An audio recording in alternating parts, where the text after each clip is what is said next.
Introduction. The invisible skill that controls your entire life. There is a moment that haunts almost everyone. You are standing in a room full of people and the words you desperately need to say are trapped somewhere between your chest and your throat. Your heart knows exactly what it wants to express, but your mouth betrays you. The words come out wrong, or they do not come out at all. Later that night you lie awake replaying the conversation, imagining all the brilliant things you should have said. You wonder why communication seems so effortless for others while you struggle to simply be understood. Or perhaps you know a different kind of pain. You said exactly what you meant, but the person in front of you heard something entirely different. A friendship cracked. A relationship ended. An opportunity vanished. Not because you were wrong, but because the bridge between your mind and theirs collapsed before your message could cross it. Here is a truth that most people never fully grasp. Every single outcome in your life is filtered through your ability to communicate. The job you did not get was not just about your qualifications. It was about how you failed to convey your value in those critical 15 minutes. The relationship that fell apart was not only about incompatibility. It was about words left unspoken and words spoken carelessly. The friendships that faded were not simply a matter of growing apart. They withered because no one knew how to water them with meaningful conversation. Consider this for a moment. You have spent years of your life in school learning mathematics you will rarely use and memorizing historical dates you have already forgotten. But how many hours were dedicated to teaching you the one skill you will use every single day of your existence? How to connect with another human being through words. How to listen so deeply that people feel truly seen. How to speak so clearly that your soul is understood. How to navigate conflict without burning bridges. How to build trust through conversation alone. The answer for most of us is zero.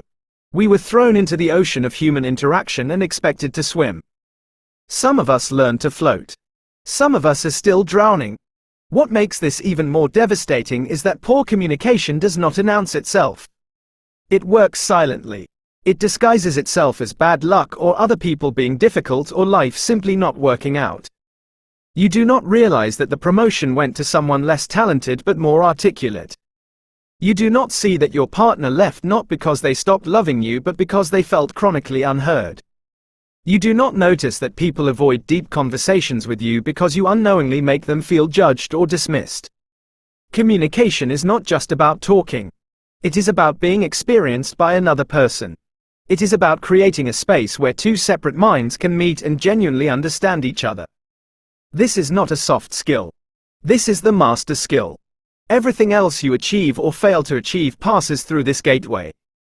The research confirms what your heart already suspects. Studies show that the number one predictor of career advancement is not technical expertise but communication ability. The primary cause of divorce is not financial problems or infidelity but communication breakdown. The deepest source of human loneliness is not being alone but being with others and still feeling unseen. But here is where this story takes a different turn. Communication is not a talent you are born with or without. It is not a genetic gift reserved for the naturally charismatic. It is a skill. And like any skill, it can be learned, practiced, and mastered. The socially awkward can become magnetic. The chronically misunderstood can become crystal clear. The conflict avoidant can learn to navigate difficult conversations with grace. The lonely can learn to build connections that nourish their soul. This book exists because you deserve to be heard. Not in a superficial way where people simply let you finish your sentences. Truly heard. Where your ideas land with impact. Where your emotions are received and honored. Where your presence in a conversation actually matters. You deserve relationships where communication flows like water rather than scraping like sandpaper. You deserve professional opportunities that match your actual abilities. You deserve the deep satisfaction of expressing exactly who you are and having that expression received.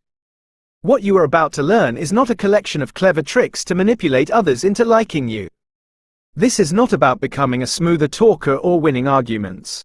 This is about fundamental transformation in how you connect with other human beings. You will discover why most people are terrible listeners and how to become exceptional at it. You will understand the hidden fears that sabotage your conversations and how to dissolve them. You will learn to express difficult truths without damaging relationships. You will master the art of receiving criticism without crumbling. You will develop the ability to handle heated conflicts with wisdom. You will even learn how to communicate effectively with those who experience the world differently than you do.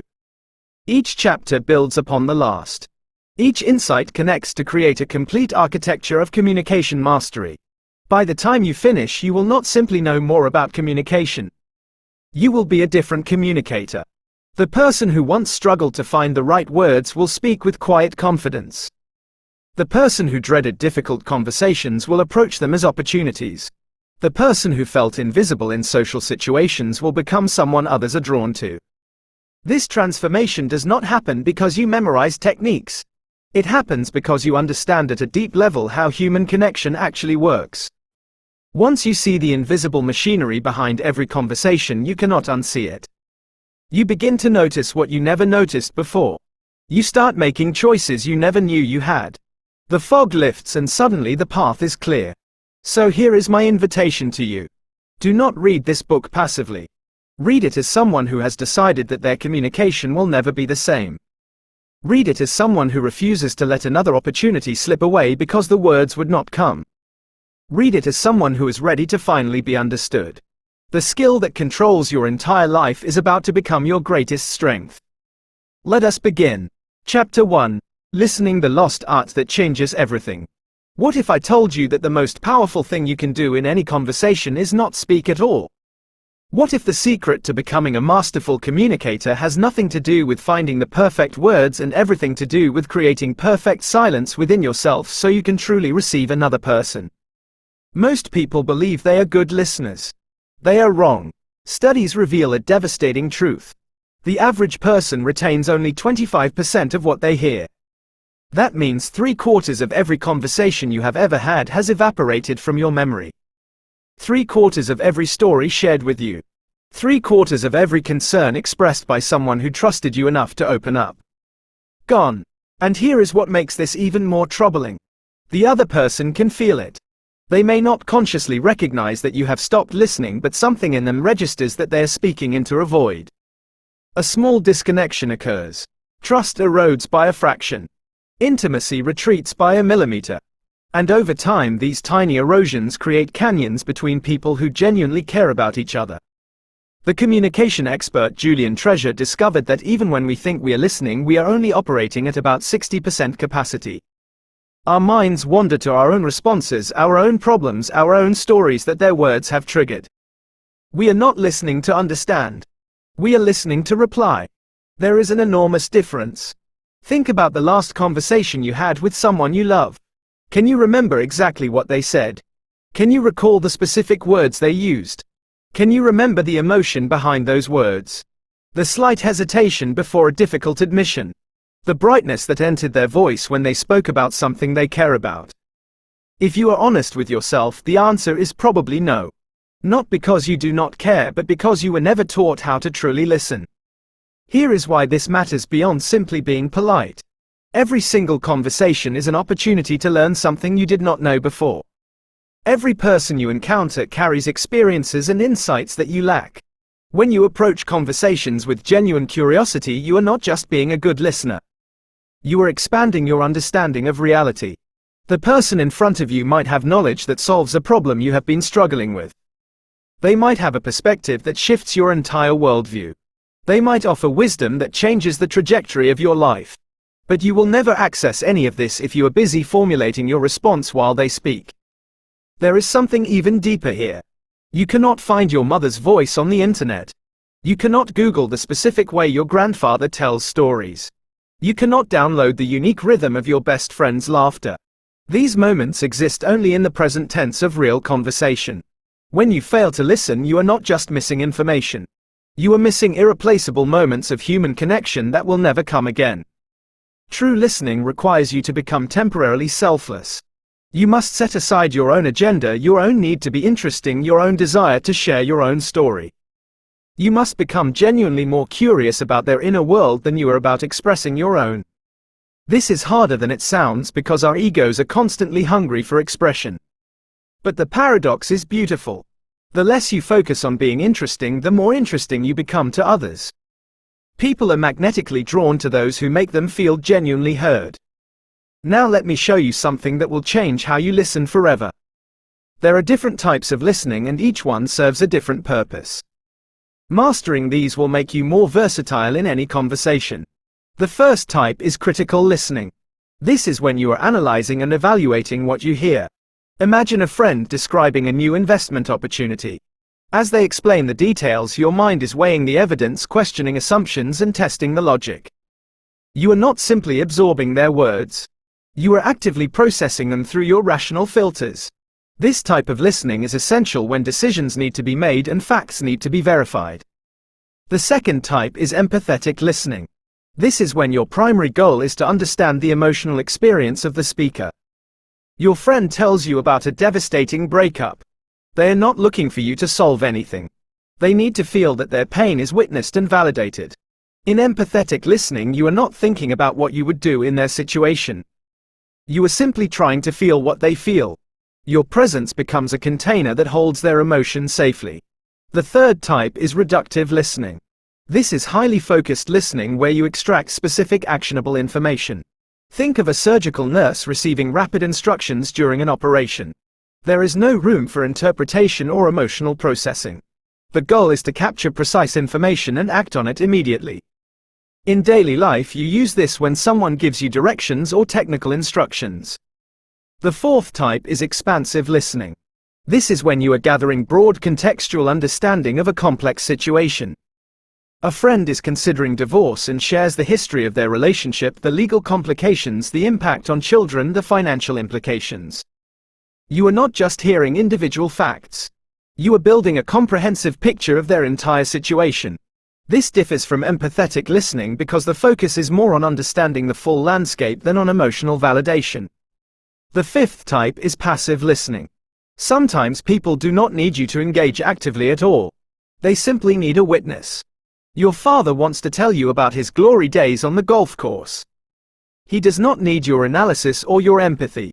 He needs to relive those moments and have someone present while he does. Your job is simply to be there without interruption.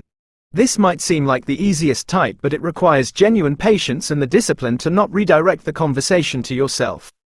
The sixth and most powerful type is active listening. This is when you are fully engaged, asking clarifying questions, reflecting back what you hear, and demonstrating genuine interest. When you practice active listening, the other person feels like they are the most important person in the world at that moment. You are not just hearing their words. You are communicating that their words matter. The art of listening is knowing which type to employ in each situation. When your colleague presents data in a meeting, critical listening is appropriate. When your partner shares vulnerability, empathetic listening is what they need. When someone just needs to vent, passive listening serves better than trying to fix anything. The conversational masters flow between these modes intuitively, always calibrating to what the moment requires. But all of this requires one fundamental shift. You must release the desperate need to be heard long enough to truly hear someone else. The great irony is that when you do this, when you become an extraordinary listener, you will be heard more than ever before. Because people will trust you. They will seek you out. They will value your words precisely because you have first valued theirs. The transformation begins not when you learn to speak better, but when you learn to listen deeper. Chapter 2: Breaking Free from the Prison of Judgment. There is a form of suffering that millions of people experience every single day but rarely discuss openly. It happens before conversations, during conversations, and long after conversations have ended. It is the relentless torment of worrying about what others think of you. This fear operates like an invisible cage. You can see the world outside. You can see others moving freely, connecting, laughing, engaging without apparent effort. But something holds you back. Every word you consider speaking must first pass through an exhausting internal tribunal. Will they think this is stupid? Will they judge me for this opinion? What if I say the wrong thing? What if I reveal too much? What if I am too quiet? What if I talk too much?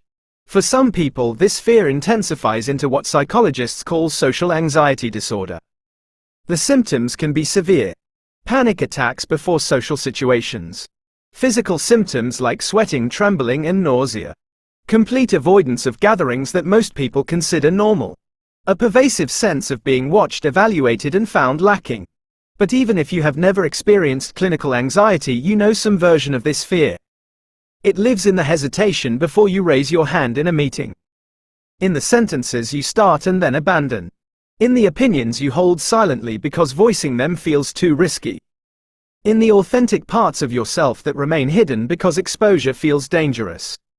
Here is a truth that might disturb you before it liberates you. People are judging you. Not sometimes. Constantly. Every person you encounter is making rapid assessments about your appearance, your intelligence, your social value, your trustworthiness, your attractiveness.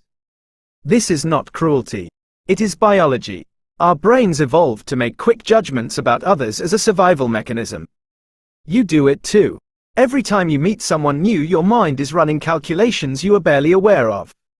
So the fear of being judged is not irrational. It is responding to something real. But here is what changes everything. The judgments matter far less than you think. And trying to control those judgments is destroying your ability to communicate authentically. Consider what happens when you enter a conversation consumed by fear of judgment. Your attention splits. Part of you is trying to engage with the other person, but another part is monitoring yourself from an external perspective. How do I look right now? Did that comment land well? Are they getting bored? Should I have said that differently? This divided attention makes genuine connection impossible. The irony is devastating. The more you try to manage others' perceptions of you, the worse those perceptions become. People can sense inauthenticity. They feel the strain of someone performing rather than simply being present. Your fear of being judged as awkward makes you awkward. Your fear of being seen as boring makes you boring. The cage creates the very thing you fear. Now let us examine what you are actually afraid of. You are afraid that if people see the real you, they will reject what they see. This fear often has ancient roots. Perhaps a parent was hypercritical. Perhaps classmates mocked you during a vulnerable moment. Perhaps you absorbed the message early in life that your authentic self was somehow unacceptable and that love and belonging had to be earned through careful performance. Whatever the origin, this fear is lying to you. It is telling you that rejection of your true self would be catastrophic, when in reality rejection by people who cannot appreciate your authentic self is simply useful information about incompatibility. Building unshakable self-acceptance is not about convincing yourself that everyone will like you. It is about becoming okay with the fact that some people will not. This is not resignation. It is freedom. When you no longer need universal approval, you stop contorting yourself into shapes that do not fit. You stop abandoning your real opinions to echo whatever seems safe. You stop performing exhausting versions of yourself for different audiences. You simply become one integrated person whose consistency itself becomes magnetic. The first step toward this freedom is confronting your inner critic. Most people have a voice inside their head that constantly evaluates and usually condemns. You said something stupid in that meeting. You looked awkward at the party. No one is really interested in what you have to say. Why would anyone want to spend time with you? This voice feels like it is protecting you by keeping you vigilant. In reality, it is destroying you. If someone else followed you around saying these things out loud, you would recognize it as abuse. But because it happens silently in your own mind, you accept it as normal. The practice is simple but requires discipline. Every time you notice self-critical thoughts arising, say the word stop with internal force. Not as a gentle suggestion but as a command. This interrupts the pattern. The thoughts will return because they have been running automatically for years or decades. But each interruption weakens their grip. Over time you are retraining your brain to recognize self-cruelty and reject it. The second step is developing genuine competence in something that matters to you. Confidence built on affirmations alone is fragile because deep down you know the affirmations might not be true. Confidence built on actual skill is unshakable because it is grounded in evidence.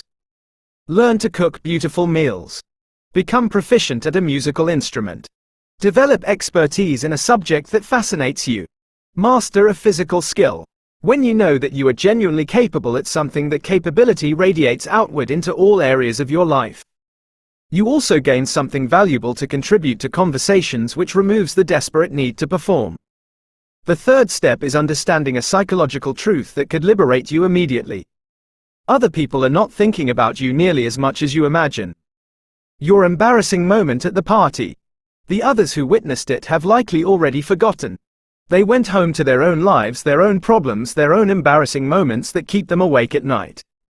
The spotlight you imagine shining on you is largely a figment of your self-focused attention. When you catch yourself ruminating about what others must be thinking, try to remember a time when you spent hours analyzing the minor social missteps of someone else. You probably cannot because you did not. You were too busy thinking about yourself. Everyone is too busy thinking about themselves. Consider the story of Susan, who met her new neighbor while coming home one evening. She was immediately struck by how confident and commanding he seemed. She imagined he must have been popular and socially dominant his entire life. She felt drawn to his apparent ease and simultaneously inferior in comparison. Later she learned he was a retired sheriff. What Susan did not see was the decades of practice that built his confidence. The thousands of difficult conversations he had to navigate. The many times he must have felt uncertain before developing the certainty she observed. His confidence was not a birthright. It was constructed through experience. And anything constructed can be built by others, including you.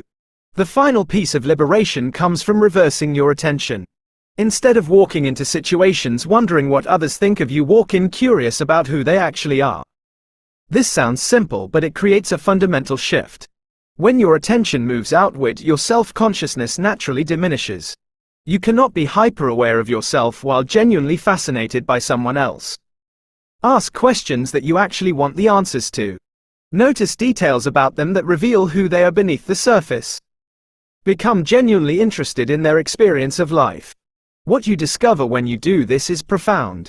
Other people are just as uncertain, just as imperfect, just as worried about judgment as you are. The confident exterior they present is often masking the same fears you carry. This recognition does not diminish them. It humanizes them. And it reminds you that the judgment you fear from others is coming from people who are themselves afraid of being judged. Their opinions are not objective evaluations handed down from a position of authority. They are the subjective impressions of fellow flawed humans navigating the same uncertain world you are. You do not need to earn the right to speak. You do not need permission to exist fully in conversations. The cage was never locked from the outside. You have been holding the door closed yourself. And the moment you decide to stop, the moment you step forward as your full unedited self, you will discover that the freedom was always available. Chapter 3: The poison you carry into every room. There is a silent killer in your conversations, and it is not your lack of vocabulary or your nervousness or even your fear of judgment. It is something far more dangerous. It is the weight you bring with you before you even open your mouth. Negativity. You do not see it. You do not name it. But everyone around you feels it. It seeps through your words like smoke under a door. It changes the temperature of every room you enter. And slowly, without you ever realizing it, pushes people away. Think about the last time someone asked you a simple question. How are you? What did you say? Did you complain about the weather? Did you mention how tired you are? Did you list everything going wrong in your life? Now think about how that person looked at you afterward. Did their eyes glaze over? Did they suddenly remember somewhere else they needed to be? Did the conversation die right there in the air between you? That is what negativity does. It kills connection before it has a chance to breathe. Here is the uncomfortable truth. Nobody owes you their energy. Nobody signed up to carry your emotional baggage. When you dump your frustrations onto someone who simply asked how you are doing, you are not sharing. You are taking. You are draining them of something they cannot get back. And eventually they will stop asking. They will stop calling. They will stop being around. You might think you are just being honest. You might believe that hiding your struggles is fake. But there is a difference between authenticity and emotional dumping. Authenticity is saying, I am going through a hard time, but I am working on it. Emotional dumping is turning every conversation into a therapy session that the other person never agreed to attend. Imagine this scene. Your car breaks down. You lose your phone. You fight with your partner. The next morning you see your friend and they are glowing with happiness. Something good happened to them. And in that moment, a part of you wants to dim their light. You want to unload your misery so you do not have to carry it alone. So you start talking about everything that went wrong. You watch their smile fade. And for a second you feel better. But what have you actually done? You have stolen the joy to bandage your wound. And that wound will still be there tomorrow. But your friend might not be. This is the trap of negativity. It feels like relief, but it is actually destruction. Every time you complain, you train your brain to look for more things to complain about. Every time you whine, you push people further away. Every time you make someone else responsible for your emotions, you lose a piece of the relationship. But there is another way. Positivity is not pretending everything is fine. It is choosing what energy you bring into a space. It is understanding that your words have weight and deciding to use that weight wisely. When someone asks how you are, you can say, "I have had a rough week, but I am hanging in there." That is honest. That is human. But it does not make them carry your burden. It invites connection without demanding it. There is also the problem of disagreement. You are in a group and someone says something you do not agree with. Your first instinct is to correct them, to prove them wrong, to show everyone that you know better. But here is what actually happens. The moment you publicly contradict someone, you do not win the argument. You lose the relationship. People do not remember who was right. They remember how you made them feel. And if you made them feel small or stupid or embarrassed, they will never forget it. So what do you do when someone says something you do not agree with? You pause. You breathe. You ask yourself, is this worth damaging the connection over? Most of the time it is not. Most of the time you can nod and move on. You can let them have their opinion without needing to destroy it. This is not weakness. This is wisdom. And then there is the most toxic form of negativity. The kind that disguises itself as helpfulness. Pointing out other people's mistakes. Your friend mispronounces a word. Your colleague makes an error in their presentation. Your partner forgets something small. And you feel the urge to correct them. To fix them. To show them where they went wrong. But every time you do that, you are not helping. You are humiliating. You are saying, "I noticed your flaw and I want everyone else to notice it too." Unless someone is about to harm themselves or others, let it go. Let them mispronounce the word. Let them make the small mistake. Protect their dignity. Because that is what you would want someone to do for you. The last form of negativity is the most invisible. It is making everything about yourself.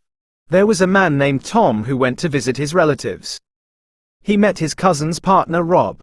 And for the entire evening, Rob talked about nothing but his vacation to the most expensive resort in Europe. He talked about the food, the views, the service. He never once asked Tom a single question. By the end of the night, Tom wanted to scream. This is what self-centered conversation does.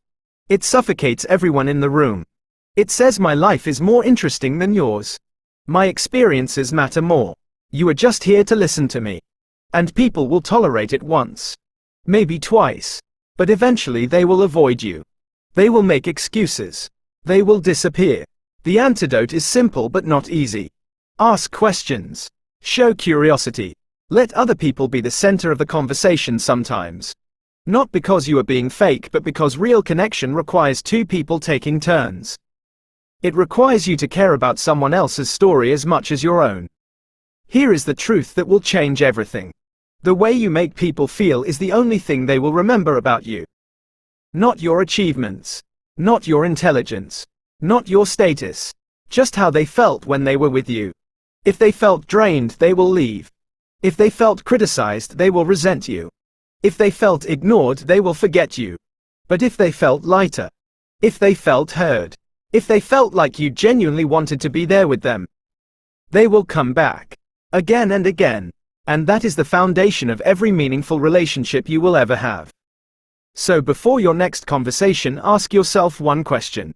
What energy am I about to bring into this room? If the answer is anything other than presence and warmth and genuine interest, then stop. Reset. Choose differently.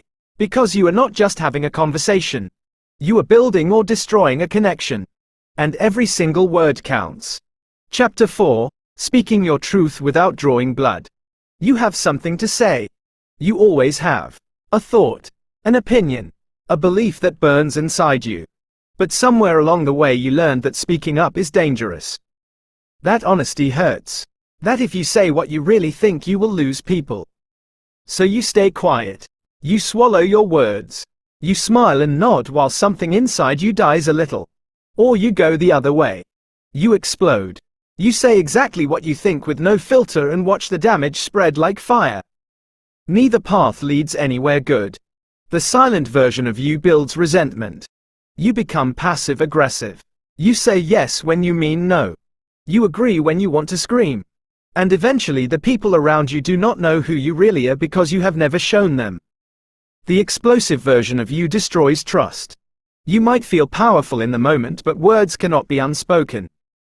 The things you say in anger will echo long after you have forgotten them. And the people you hurt will remember every single one. So what is the answer? How do you speak your truth without leaving destruction in your wake? First, you have to understand something that most people never learn. Honesty is not the same as cruelty. You can be truthful without being brutal. You can share your perspective without attacking someone else's worth. The goal is not to win. The goal is to be understood while still allowing the other person to feel respected. Let us talk about influence. Every time you speak, you are trying to influence someone. Even a simple request like "Can you bring me a glass of water" is an attempt to change someone's behavior. This is not manipulation. This is communication. The question is whether you are doing it with integrity or with harm. Manipulation becomes wrong when it serves only you at the expense of others. When you twist someone's emotions to get what you want. When you exploit their weaknesses or insecurities. When you lie to control the outcome. Here is an example. Your friend is dating someone you do not like. You know this person is not terrible. You know they probably make your friend happy. But you do not want them around. So you start planting seeds of doubt. You mention small things that make your friend question the relationship. You never say anything directly wrong, but you poison the well slowly. This is not honesty. This is control disguised as concern. And if your friend ever discovers what you did, you will lose them forever. Not because you shared your opinion, but because you manipulated their emotions for your own comfort. Now here is the other side. Suppose your friend asks you directly what you think of their partner. And you genuinely believe this person is wrong for them. What do? You tell the truth. But you tell it with care. You say, "I love you and I want you to be happy. I have noticed some things that concern me. Can I share them with you?" You give them the choice to listen. You do not force your perspective. You offer it like a gift that they can accept or refuse. This is ethical honesty. It respects their autonomy while still honoring your own truth. Now let us talk about lying. You were taught as a child that lying is always wrong. But you have watched adults lie your entire life. Small lies. Social lies. Lies meant to protect feelings. So which is it? Is lying wrong, or is it sometimes necessary? Here is the truth about lying. It is never neutral. Every lie has a cost. Even the small ones. When you lie to someone, you are making a decision on their behalf. You are saying, "I know better than you what you should hear." You are taking away their right to reality. But there are moments when the cost of truth is higher than the cost of a lie. Your friend tries on a hat and asks if you like it. You do not. But you also know this hat means nothing in the grand scheme of things. So you smile and say it looks great. You protect their joy over something trivial. This is a mercy lie. It serves connection more than deception. But here is where it gets dangerous. Suppose your friend believes she is talented at engineering. She asks you if she should pursue it. You know she struggles with math. You know she has failed before. But you do not want to hurt her. So you say, "Yes, go for it." She invests years of her life. She fails again. And this time the fall is harder because she built her dreams on your lie. This is the cost of false kindness. When the stakes are real, the truth is the only ethical choice. Even if it hurts. Even if they get angry. Even if the conversation is uncomfortable. Because a painful truth can be healed. A comforting lie can destroy a life. So how do you know when to speak and when to stay silent? Ask yourself 3 questions. Is it true? Is it necessary? Is it kind? If something is true but not necessary or kind, consider whether it needs to be said at all. If something is true and necessary but not kind, find a way to say it gently. If something is true, necessary and kind, say it without hesitation. The goal is never to hurt. But it is also never to hide. The people who love you deserve to know who you really are. And you deserve to be known. There is one more thing you must understand. The way you deliver truth matters as much as the truth itself. You can say the same sentence in two different ways and create completely different outcomes. Imagine telling someone you think they made a mistake. You could say that was wrong and you should have known better. Or you could say, I noticed something that might help. Can I share it with you? Both sentences point to the same issue. But one attacks and one invites. One shames and one supports. Words are weapons or tools. You decide which they become every time you open your mouth. So speak your truth. Say what needs to be said. But never forget that the person in front of you is human. They have fears and insecurities just like you. They want to be respected just like you. And if you can give them that respect while still being honest, you will build something rare. A relationship based not on performance or pretense but on real trust. That is the ultimate goal of communication. Not to impress. Not to dominate. Not to win. But to connect. To be fully seen and to fully see another person. To create a space where truth and kindness can exist together. And when you learn to do that, you will never struggle to be heard again. Because people will not just listen to you. They will lean in. Chapter 5, The Alchemy of Praise. How Words Can Build Empires or Burn Bridges. There is a hunger inside every human being that food cannot satisfy. It is the hunger to be seen. To be acknowledged. To hear someone say your name and mean it. To feel that your existence has weight, that you are not invisible. This hunger drives people to chase fame, money, approval. They work overtime for a boss who never notices. They post photos waiting for likes that never come. They stay in relationships where they're tolerated but never celebrated. And all along the cure was simple. A single word. Spoken with sincerity. At the right moment. That is the power of a compliment. But most people do it wrong. They say, "You're so smart," when they need a favor. They say, "Great job," without looking up from their phone. They praise with their mouth while their eyes say nothing. And the receiver knows. They always know. Because flattery and praise are not the same thing. Flattery is manipulation dressed in kindness. Praise is truth spoken with love. One builds walls. The other opens doors. So how do you compliment in a way that actually lands? First, you must be specific. Telling someone they are nice means nothing. It is a filler word, empty calories for the soul. But telling them, the way you stayed calm during that meeting showed real strength, that cuts deep. That stays. That echoes in their mind long after you leave. Second, you must be timely. Your friend performs at a concert. You tell them 3 days later that they were brilliant. The moment is gone. The magic is lost. Praise must strike while the emotion is still alive, when the person can feel it land like rain on dry soil. Third, your intention must be clean. If you are praising someone to get something from them, they will sense it. Not always consciously, but something in their gut will resist. True compliments have no agenda. They are gifts without receipts. There is also an art to delivering praise indirectly. Imagine Jim wants to compliment Becky on her presentation. Instead of telling her directly, he mentions it to Jill. Later, Jill tells Becky what Jim said. Now something magical happens. Becky believes the compliment more because she heard it secondhand. It wasn't performed for her, it was spoken behind her back. And in this world where people only talk behind backs to criticize, a compliment delivered through a third party feels like gold. This technique is subtle but powerful. You can also praise through questions. Ted says to Ken, "You draw beautifully. Where did you learn?" This does two things. It honors Ken's skill. And it invites him to speak, to share his story. Ted didn't just give a compliment. He opened a door. Now the conversation has somewhere to go. But what happens when you are on the receiving end? Most people fumble. They deflect. They say, "Oh, it's nothing," or worse, they argue against the praise. "No, I'm not that good." This isn't humility. It's rejection. And it makes the person who complimented you feel foolish. Instead, say thank you. Say it simply. Say it like you mean it. Because when you accept a compliment with grace, you are honoring not just yourself but the person who gave it. Now here is the shadow side. Do not become the person who praises everyone all the time.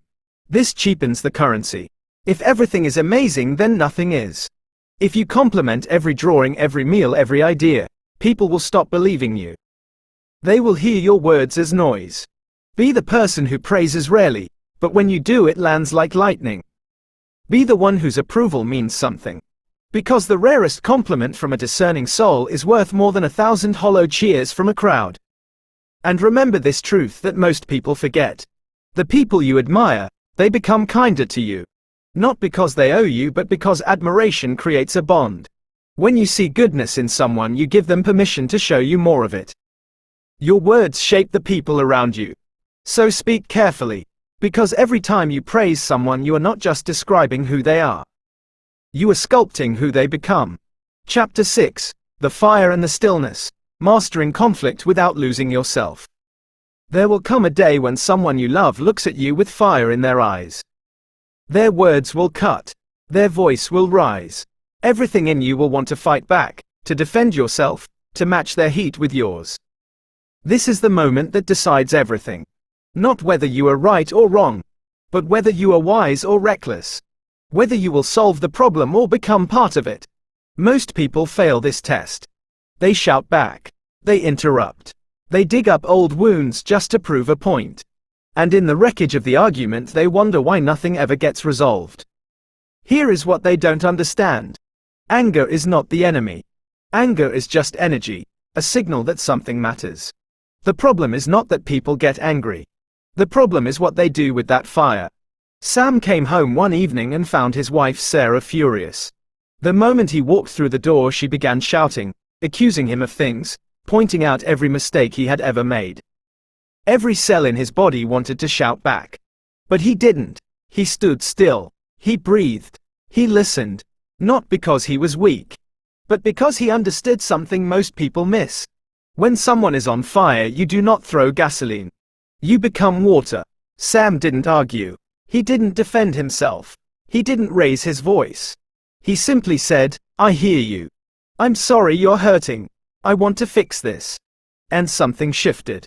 Sarah's anger didn't vanish instantly, but it softened. She felt seen. She felt heard.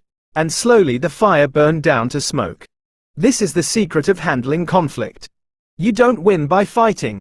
You win by staying whole. When someone attacks you, they want a reaction.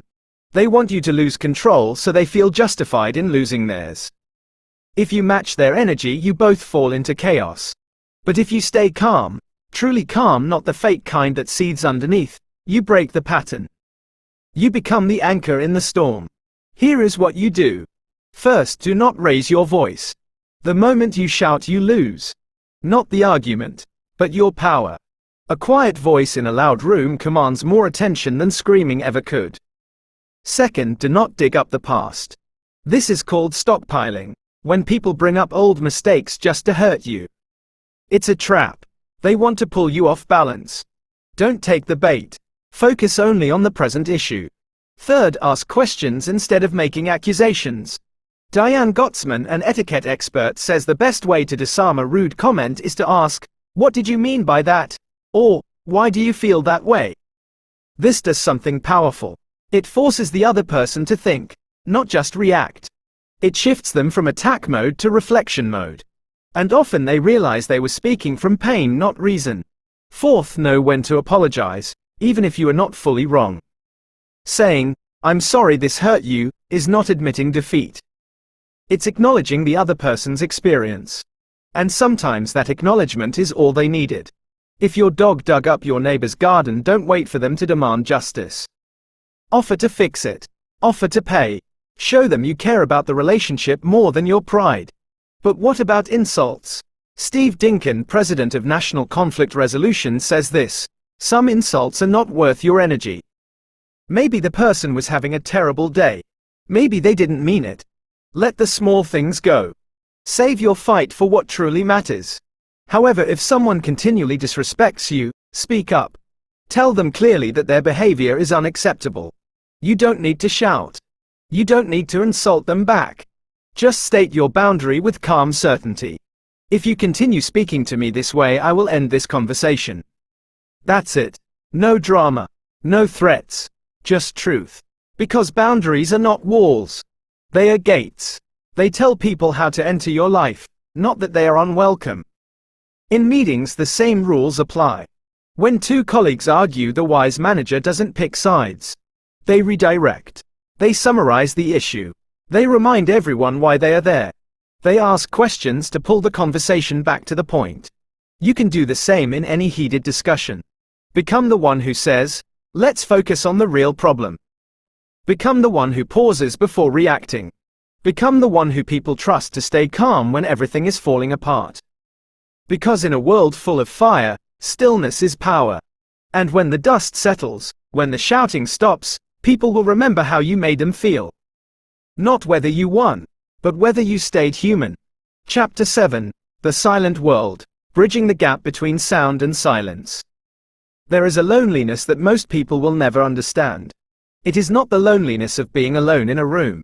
It is the loneliness of being surrounded by voices you cannot fully hear. Of watching mouths move and missing half the words. Of nodding along pretending you understood when inside you are drowning in confusion. Millions of people live in this world every single day. They are not broken. They are not less intelligent. They are not ignoring you. They simply hear differently. And if you love someone, truly love them, you will learn to meet them where they are. Hearing loss is invisible. You cannot see it like a wheelchair or a cane. So people forget. They mumble. They turn away while speaking. They get frustrated when asked to repeat themselves. And with every sigh, every eye roll, every impatient, "never mind," they send a message louder than any words. You are too much trouble to talk to. That is the wound no hearing aid can fix. So let this chapter change how you see communication forever. If you are speaking to someone with hearing loss, face them directly. Not sideways. Not while walking away.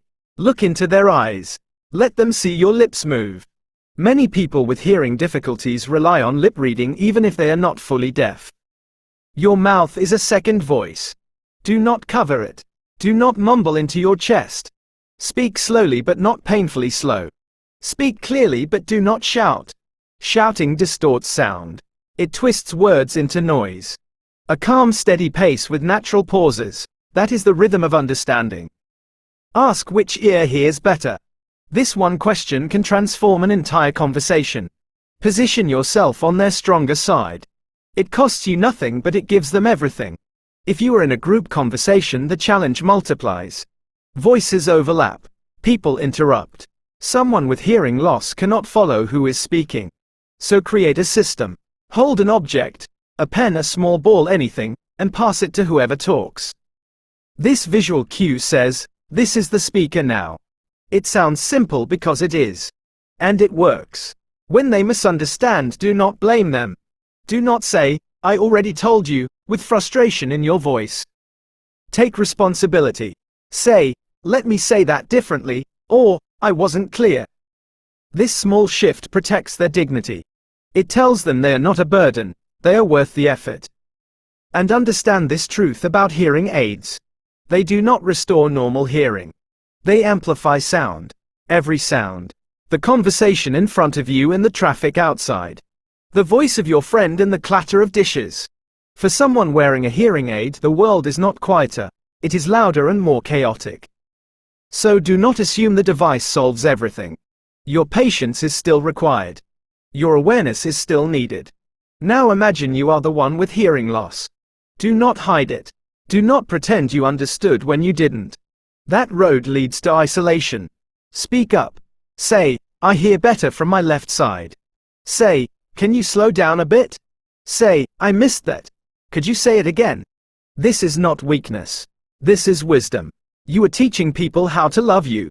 And if you are in a noisy place, a restaurant, a party, a crowded room, be honest. Say, "It's hard for me to hear in here. Can we move somewhere quieter?" The right people will understand. The wrong people were never worth your voice anyway.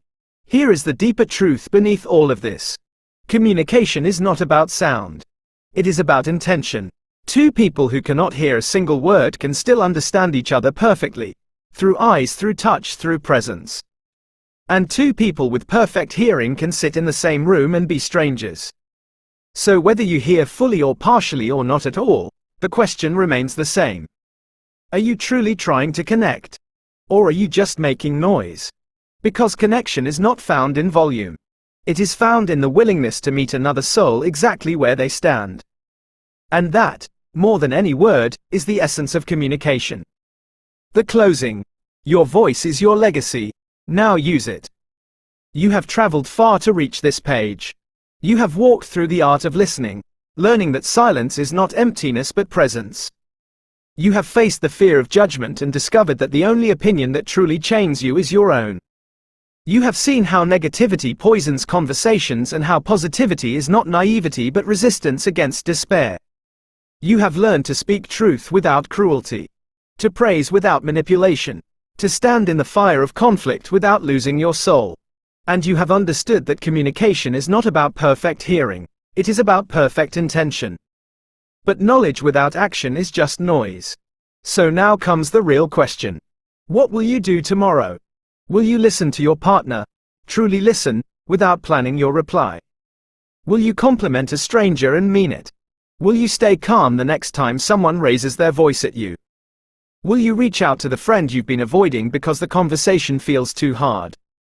Or will you close this book and return to the same patterns, the same silences, the same walls? Here is what I want you to understand.